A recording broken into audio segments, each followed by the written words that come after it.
இப்ப இந்த 1992ல பிறந்தவங்களுடைய business, job இந்த மாரி விஷயங்கள்லாம் ப்ரெடிக்ட் பண்ண முடியுமா மேம்? இந்த வருடத்த மட்டுமே வைத்து இவங்களுக்கு இந்த பிசினஸ் சக்சஸ் ஆகும்.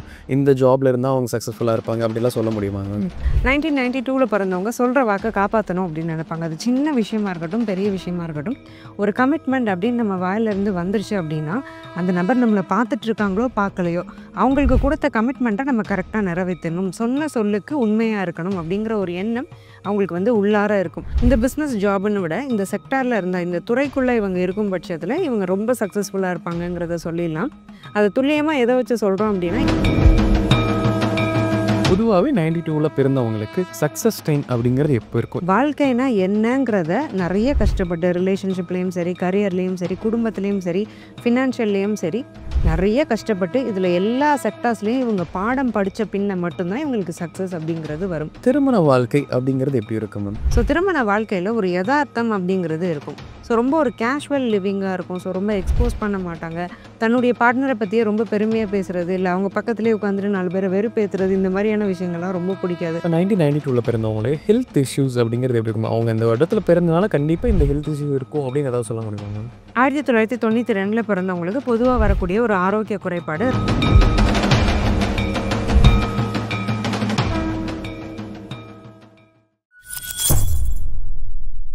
பக்தி பிளஸ் நேயர்கள் அனைவருக்கும் வணக்கம். இன்று நம்மோடு இணைந்தபட்ட ஆஸ்ட்ரோ முத்துக்குமாரி மேம் அவர்கள். வணக்கம் மேம். வணக்கம் சார். நம்ம மேம் ஒரு பிறந்த வருடத்தை வைத்து அந்த வருடத்துல பிறந்தவங்க எப்படி இருப்பாங்க, அவங்களுடைய லைஃப் எந்த மாதிரி இருக்கும் அப்படிங்கிறது இதுவரை பார்த்துருக்கோம். அந்த வரிசையில் இப்போ 1992 1992ல பிறந்தவங்களுடைய லைஃப் எப்படி இருக்க போகுது, அவங்களோட ஃபினான்சியல் ஆகட்டும், அவங்களுடைய கரண்ட் ஸ்டேட்டஸ், அவங்களுக்கு எப்போ சக்ஸஸ் கிடைக்கும், மேரிட்டல் லைஃப் எல்லாமே விலாவரியாக பார்க்கலாங்க. பொதுவாக 1992வோட கிரக நிலவரங்கள் எப்படி இருந்தது, எந்தெந்த கிரகமெல்லாம் நல்ல உச்சத்துலையும் எந்த கிரகங்கள்லாம் சாதகம் இல்லாத இடத்துல இருந்தது அப்படிங்கிறத பற்றி சொல்லுங்க மேம். பொதுவாகவே அந்த கிரக அமைப்புகளை வச்சு தான் இந்த வருடத்தில் பிறந்தவங்களுடைய வாழ்க்கை தரம்ங்கிறது இப்படி இருக்கும். திருமணமாக இருக்கட்டும், வேலைவாய்ப்பாக இருக்கட்டும், இல்லை இந்த தொழில்கள் இவங்களுக்கு சூட் ஆகும் அப்படிங்கிற விஷயத்த நம்ம கணிச்சு சொல்லிட்டு இருக்கோம். ஸோ அந்த வகையில் பார்த்தீங்கன்னா 4 ராஜ கிரகங்கள் குரு, ராகு, கேது, சனி, இந்த 4 கிரகங்களுமே சிறப்பாக அமைஞ்சிருக்கு இந்த 92ல். குரு சிம்மத்தில் உட்காந்துருக்கிறாரு. குருவுக்கு அது ஒரு அதிநட்பு வீடு, சூரியனோட வீடு. குருவுக்கு ரொம்ப பிடிச்ச ஒரு கிரகம் யாருன்னா சூரியன். அப்போ குருவுடைய பிளேஸ்மெண்ட் சூப்பராக இருக்கு. ராகு உட்கார்ந்துருக்கிறது தனுசுல. இந்த ராகுக்கு கூடுதல் சிறப்பு என்னன்னா, இங்க ராகு கோதண்ட ராகு. அந்த குருவுமே இந்த ராகுவ பார்க்குறாரு. அப்போ ராகு அதிசுபத்துவமா இருக்கிறாரு. பயங்கர ஸ்ட்ராங்கா ரொம்ப ஒளித்தன்மையோட இருக்கிறாரு. கேதுவும் மிதுனம். மிதுனம்ங்கிற இடமே ராகு கேதுகளுக்கு கொஞ்சம் சூட்டபிளான ஒரு இடம் தான். சனி எங்க உட்கார்ந்துருக்கிறாருன்னா, மகரத்துல உட்கார்ந்துருக்கிறாரு. கும்பத்துல உள்ள சனி கூட கொஞ்சம் சேட்டை பண்ணுவாரு. மகரத்துல உள்ள சனி ஒரு நீதிமான்னே சொல்லிடலாம். ஜஸ்டிஸ் பிளானட்னே சொல்லிடலாம். அப்ப சனியுடைய பிளானட்டரி பொசிஷனும் ரொம்ப நல்லா இருக்கு. இதுல கூடுதல் சிறப்பு என்னன்னா, இந்த 4 கிரகங்களுமே இந்த வருட ஆரம்பத்துல இந்த 4 இடத்துல உட்கார்ந்துருக்குன்னு சொல்றோம். இந்த 4 இடத்துல உட்கார்ந்திருக்க இந்த 4 கிரகங்களுக்குமே மற்ற கிரகத்தோட கலப்போ, இணைவோ இல்ல. சுத்தமா தனித்தனியா அந்தந்த இடங்கள்ல உட்கார்ந்திருக்கு. அப்போ ஒரு clear cut super good planetary position இந்த 1992ல பிறந்தவங்களுக்கு இந்த ராஜ கிரகங்கள் அமைஞ்சிருக்குன்னு சொல்லிடலாம். இப்போ இந்த 1992ல பிறந்தவங்க கரண்ட்டா எந்த மாதிரி ஒரு கேரக்டர்ல இருப்பாங்க? அவங்கள பார்த்தாலே தெரிஞ்சிரும். இது 92ல பிறந்தவங்க தான். இந்த ஒரு சொசைட்டில அவங்க இந்த மாதிரி ஒரு குணத்துல இருப்பாங்க. இதுதான் பழகுவாங்க. அப்படிங்கிற மாதிரி ஏதாவது இருக்காங்க மேம்? 1992ல பிறந்தவங்க சொல்ற வாக்கை காப்பாற்றணும் அப்படின்னு நினைப்பாங்க. அது சின்ன விஷயமா இருக்கட்டும், பெரிய விஷயமா இருக்கட்டும். ஒரு கமிட்மெண்ட் அப்படின்னு நம்ம வாயிலிருந்து வந்துருச்சு அப்படின்னா, அந்த நபர் நம்மளை பார்த்துட்டு இருக்காங்களோ பார்க்கலையோ, அவங்களுக்கு கொடுத்த கமிட்மெண்ட்டை நம்ம கரெக்டாக நிறைவேற்றணும். சொன்ன சொல்லுக்கு உண்மையா இருக்கணும் அப்படிங்கிற ஒரு எண்ணம் அவங்களுக்கு உள்ளார இருக்கும். ஸோ எப்பவுமே தன்னால முடியாததையோ, தனக்கு பிடிக்காததையோ வெளியில ஒரு கமிட்மெண்ட்டா சிச்சுவேஷனுக்காக ஓகேன்னு சொல்ல மாட்டாங்க. முடியறத சொல்லுவாங்க, முடியறத செய்வாங்க. இதுதான் அவங்களுடைய பேசிக்கான ஒரு கேரக்டர். ஒரு அடிப்படையான மனிதாபிமானம் இருக்கும். அ எதையுமே குடுத்துட்டு தெருவுல போறவங்கன்னு நான் சொல்ல மாட்டேன். ஒரு அடிப்படையான பேசிக் ஹியூமனிட்டி ஒரு ஹியூமனுக்குள்ள ட்ரைட் அப்படிங்கிறது காமனா நல்லாவே இருக்கும். நெறைய பேர் ஒரு ஸ்பிரிச்சுவல் பெர்சனாவே இருப்பாங்க. பட் சில சமயம் கஷ்டப்படும்போது கடவுள்லாம் இருக்கிறாரா? உனக்கு நான் அன்னைக்கு நான் இப்படிலாம் செஞ்சேனே, உன்ன நான் அவ்ளோ கும்பிட்டேனே, என்ன நீ இப்படி பண்ணிட்டியேன்னு சில சமயம் கடவுளையும் கொஸ்டின் பண்ணிருவாங்க. ஸோ அந்த ஸ்பிரிச்சுவல் தாட்ஸும் ஸ்ட்ராங்கா இருக்கும். ஒரு மோசமான ஒரு சூழ்நிலைய வாழ்க்கையில இவங்க சந்திக்கும்போது கடவுளையும் கொஸ்டின் பண்ணிருவாங்க. ஸோ அந்த ஒரு மென்டாலிட்டி அப்படிங்கிறதுமே இருக்கும். ராகுவுக்கு குரு பார்வை இருக்கிறதுனால கொஞ்சம் சீக்கிரம் முன்னேறணும், சீக்கிரமா சம்பாதிக்கணும் இந்த மாதிரியான எண்ணங்கள்லாம் வரும். ராகுவுக்கு குரு பார்வை இருக்கிறதுனால இன்னொரு விஷயம் இல்லீகலான விஷயங்கள் இவங்களுக்கு பிடிக்காது. ஸோ கரப்ஷன் பண்றது, இல்ல இவங்க ஒரு கவர்மெண்ட்லயே இருக்கிறாங்க அப்படின்னாலும் கரப்ஷன், ஊழல் இதெல்லாம் பண்ண மாட்டாங்க. இவங்களுக்கு யாருக்கும் லஞ்சம் குடுக்குறது, வைக்கிறதும் பிடிக்காது. ஸோ டிராஃபிக்ன்னு கூட இருக்குதுன்னா, அதில ரூல்ஸ கரெக்ட்டா மெயின்டெயின் பண்ணணும்னு நெனைப்பாங்க. பங்க்சுவலா இருக்கணும்னு ரொம்ப ஆசைப்படுவாங்க. ஸோ இதுதான் இவங்களுடைய காமனான ஒரு குணம். இப்ப இந்த 1992ல பிறந்தவங்களுடைய பிசினஸ், ஜாப் இந்த மாரி விஷயங்கள்லாம் பிரெடிக்ட் பண்ண முடியுமா மேம்? இந்த வருடத்த மட்டுமே வைத்து இவங்களுக்கு இந்த பிசினஸ் சக்சஸ் ஆகும். இந்த ஜாப்ல இருந்தா அவங்க சக்சஸ்ஃபுல்லா இருப்பாங்க. அப்படிலாம் சொல்ல முடியுமாங்க? ம். இந்த பிசினஸ் ஜாப்ன்னு விட, இந்த செக்டார்ல இருந்த இந்த துறைக்குள்ள இவங்க இருக்கும் பட்சத்தில, இவங்க ரொம்ப சக்சஸ்ஃபுல்லா இருப்பாங்கங்கிறத சொல்லிடலாம். அது துல்லியமா எத வச்சு சொல்றோம் அப்டின்னா, எந்த கிரகம் அதிக வலுவோட அந்த குறிப்பிட்ட மாதங்களுக்கு இருக்கு. அப்போ ஒரு ஹோல் இயரும் ஒரே கிரகம் வந்து ஒரே வலுவுல இருக்காது. ஒரு 2, 3 கிரகங்கள் மாறி, மாறி இருக்கும். ஸோ அப்படி நம்ம ஸ்ப்ளிட் பண்ணும்போது, ஜான்வரி டூ ஜூன் எடுத்துக்கிட்டீங்க அப்டின்னா, குரு, புதன், ராகு இந்த 3 கிரகங்களும் பயங்கர வலுவா இருக்கு. ஜூலை டூ டிசம்பர் இந்த செகண்ட் ஹால்ஃப் ஆஃப் 1992ல எடுத்துக்கிட்டிங்கன்னா 2 கிரகங்கள். சனியும், சந்திரனும் ரொம்ப வலுவா இருக்காங்க. ஸோ இத பொறுத்து இந்த ஒரு வருடத்த 2ஆ ஸ்ப்ளிட் பண்ணி முதல் ஹால்ஃப்ல யார் யாருக்கு எந்தெந்த தொழில் வேலை நல்லாருக்கும், செகண்ட் ஹால்ஃப்ல யார் யாருக்கு எந்த தொழில் வேலை நல்லாருக்கும்ங்கிறத தெளிவா நம்ம சொல்லிடலாம். இப்ப நீங்க 2 பிரிவா பிரிச்சுக்கலாம். வருடத்த அடிப்படையில சொல்லியிருக்கீங்க. மந்த் பேஸ்ல மேம். இப்போ ஜான் டூ ஜூன் இந்த டைம்ல பிறந்தவங்களுடைய ஜாப் வந்து எந்த செக்டார்ல அவங்க ஜாப்ல இருந்தா சூப்பரா இருக்கும். இந்த செக்டார் அவங்க தேர்ந்தெடுத்தாலும் சரி, இல்ல இப்ப இருந்துட்டு இருந்தாலுமே அவங்க கண்டிப்பா ஒரு சக்சஸ் அடைஞ்சிரலாம் அப்படின்னு எத பத்தி சொல்லலாங்க? ஜான் டூ ஜூன் 1992ல பிறந்தவங்க புதனுடைய ஃபீல்டான ஐடில இருக்கும்போது நெறைய சக்சஸ்ஃபுல் ஆகுறாங்க. நீங்க பார்த்துக்கிட்டீங்கனாலே தெரியும். இந்த 1992ல பிறந்தவங்க அவங்களோட யுஜிய முடிச்சுட்டோ, இல்ல பிஜிய முடிச்சுட்டோ, உள்ள இந்த வேலைன்னு வரும்போது தான் இந்த ஐடி செக்டரே பூம்ல இருந்திருக்கும். ஸோ இந்த பேட்ச்ல இருந்து நெறைய பேர் ஐடி செக்டார்க்குள்ள உள்ள வந்தாங்க. ஸோ அவங்க வந்து ஐடி செக்டார்லயே இருக்கும்போது ரொம்ப சக்சஸ்ஃபுல்லாவும் இருப்பாங்க. குறிப்பா வந்து டெஸ்டிங், டெவலப்பிங் அண்ட் நெறைய பேர் சாஃப்ட்வேர் ஆர்க்கிடெக்ட்ஸாவும் இருப்பாங்க. நான் ஐடியா இருக்கும் பட்சத்தில சேம் இந்த பேங்கிங், ஃபினான்ஸ் செக்டார் அந்த மாதிரியான செக்டர்ஸ் சூஸ் பண்ணிக்கலாம். ஐடில இருக்கிறவங்க கூட பேங்கிங், ஃபினான்ஸ் செக்டர்ஸ்ல உள்ள ஐடி விங்குக்குள்ள வேலை தேடுறாங்க.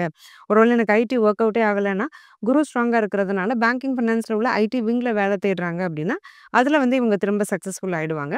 சிம்மத்துல இருக்கக்கூடிய குருவும் ரொம்ப வலுவா இருக்கிறதுனால, யோகா ட்ரெய்னர்ஸ், யோகா டீச்சர்ஸ், மெடிடேஷன்ஸ வந்து சொல்லிக் குடுக்குறவங்க, அதே மாரி ஹீலர்ஸு, கவுன்சிலிங் குடுக்குறவங்க, ஆன்லைன் கவுன்சிலிங் குடுக்குறவங்களா இருக்கட்டும், சைக்கியாட்ரிஸ்ட்டா இருக்கட்டும், இல்ல அந்த மாரியான ஃபீல்டுல காலேஜ் லெக்சரர்ஸா இருக்கிறாங்க அப்படின்னா, ரிசர்ச் ஓரியன்டடான விஷயங்கள் எல்லாம் பண்றாங்க. பிஹெச்டி பண்ணிட்டு அத ஒரு ப்ரொஃபஷனா எடுக்குறாங்க அப்படின்னா, அதுக்கெல்லாம் இந்த சிம்மத்துல உள்ள குரு காரணம். அவங்களுமே இந்த 1992ல பிறந்தவங்க நெறைய பேர் இருப்பாங்க.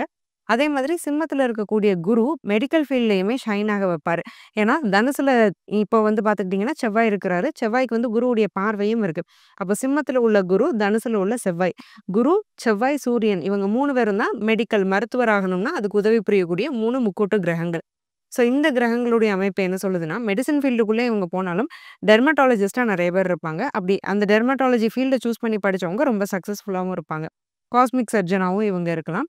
அதே மாதிரி ரேடியாலஜிஸ்ட்டாவும் நெறைய பேர் இருப்பாங்க. அதாவது ராகுவுக்கு குரு பார்வை இருக்கிறதுனால, லேட்டஸ்ட் அப்டேட்டட் டெக்னாலஜி யூஸ் பண்ணி மெடிசின் பிராக்டிஸ் பண்ற எல்லாருமே, இந்த மாதிரியான 1992ல பிறந்தவங்க ரொம்ப சக்சஸ்ஃபுல்லா அவங்க ஃபீல்டுல இருப்பாங்க. 1992ல பிறந்தவங்க வந்து இந்த ஜான் டூ ஜூன் இந்த மந்த்ல பிறந்தவங்களுக்கு பிசினஸ் அப்படிங்கிறது எந்த செக்டார் அவங்க தேர்ந்தெடுக்கும் பொழுது அவங்க சக்சஸ்ஃபுல்லா இருக்கலாம் மேம்? ஸோ இந்த 1992ல பிறந்தவங்களுக்கு முக்கியமா ஹோட்டல் பிசினஸ் பண்றாங்க அப்படின்னா, ரொம்ப ரொம்ப சக்சஸ்ஃபுல்லா போகும். இவங்க என்ன வேலையில இருந்தாலுமே ஒரு செகண்ட் இன்கம் நமக்கு வேணும். நம்ம ஒரு ஹோட்டல் ஆரம்பிச்சா என்ன, ஒரு ரெஸ்டாரண்ட் ஆரம்பிச்சா என்ன, ஒரு ஹோட்டல்ல போய் உட்கார்ந்து சாப்பிட்டுட்டே இருந்தா கூட, அங்க உள்ள விஷயங்கள் எல்லாம் நோட் பண்ணுவாங்க. எப்படிங்க பிசினஸ் வந்து ரன் ஆகுது? இதோட பேஸ் என்ன? என்னென்ன ஃபுட் நல்லாருக்குன்னு நெறைய இடத்துல போய் சாப்பிட்டு பார்ப்பாங்க. ஹோட்டல் வைக்கிறாங்களோ இல்லையோ, வைக்கணுங்கிற ஆசை தீர்மானமா உள்ள இருக்கும்.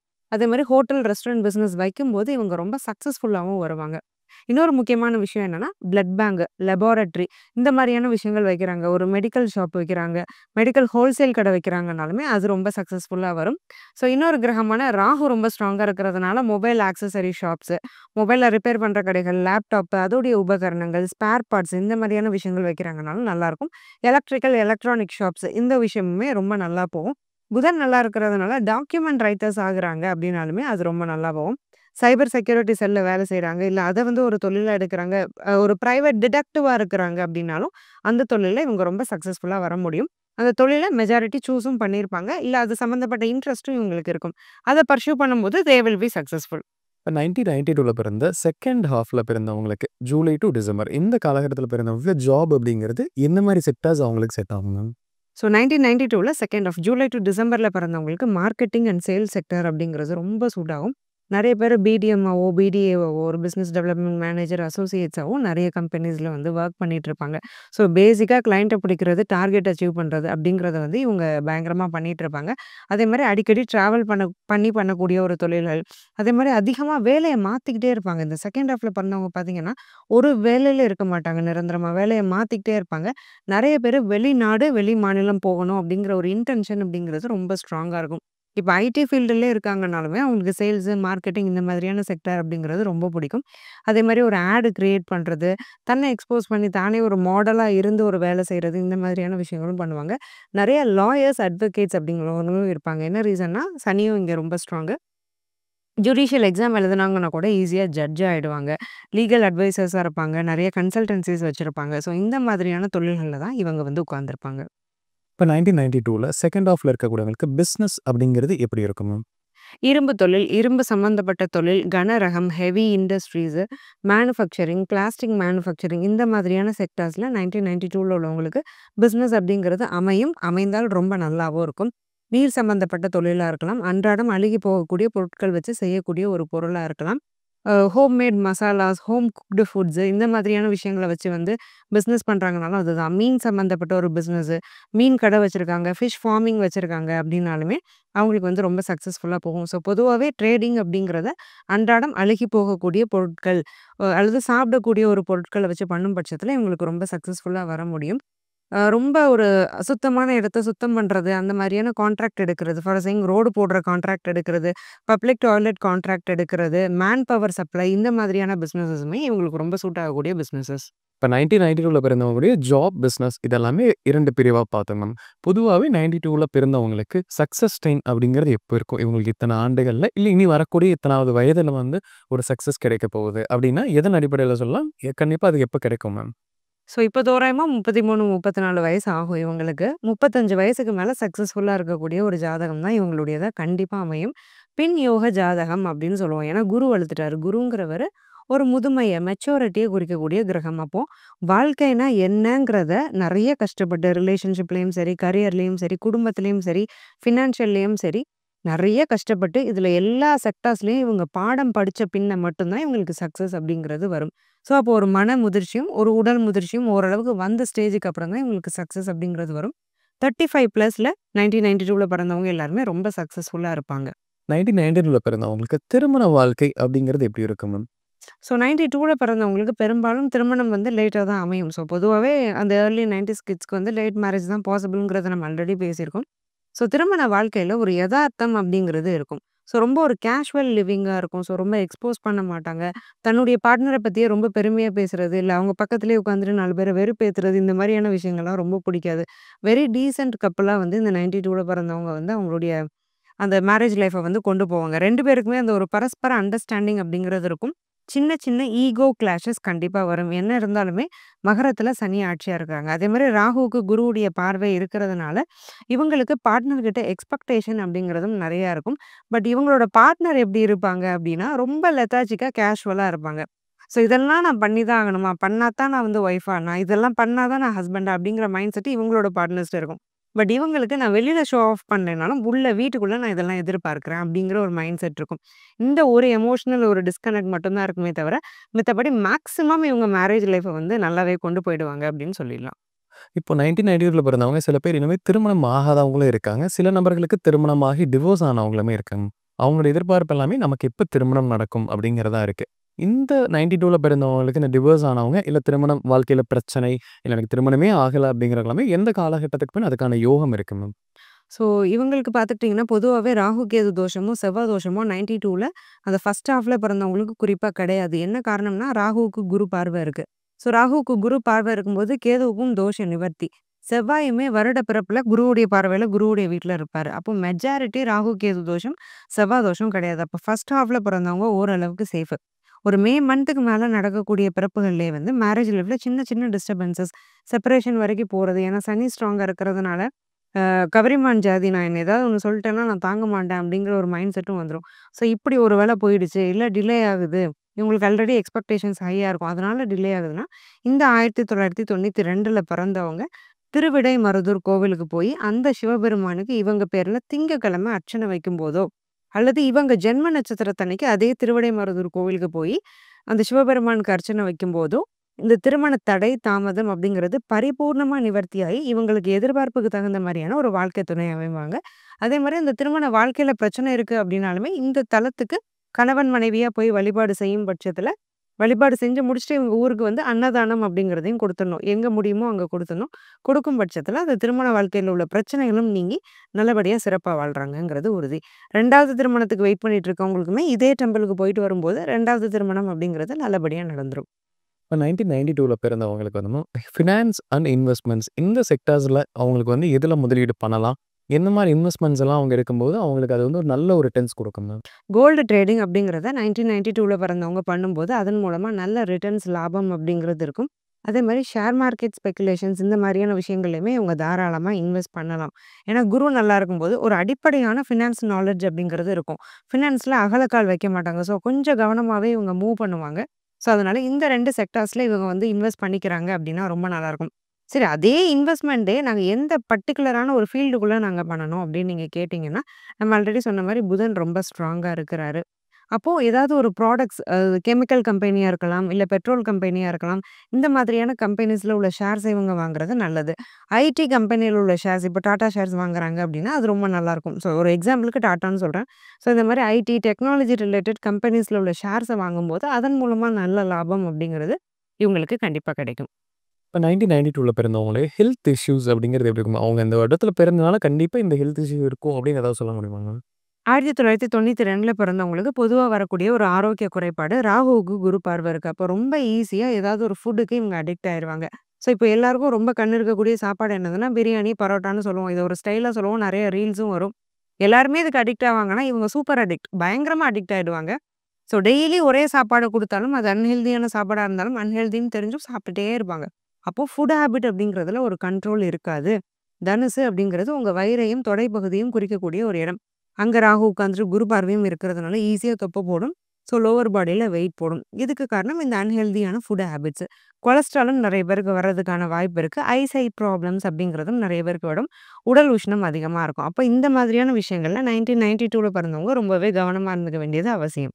இப்ப நம்ம 1992ல பிறந்தவங்களுடைய வாழ்க்கை எப்படி இருக்கும்? அப்படிங்கிறத வந்து நம்ம முழுமையா பார்த்தோங்க. கண்டிப்பா நம்ம நேயர்களுக்கு ஒரு பயனுள்ள கருத்துக்கள் அமைஞ்சிருக்கும். மீண்டும் ஒரு வருடத்தில் ஒரு இருக்கக்கூடிய பலன சந்திக்கலாம். ரொம்ப நன்றி மேம். நன்றி சார்.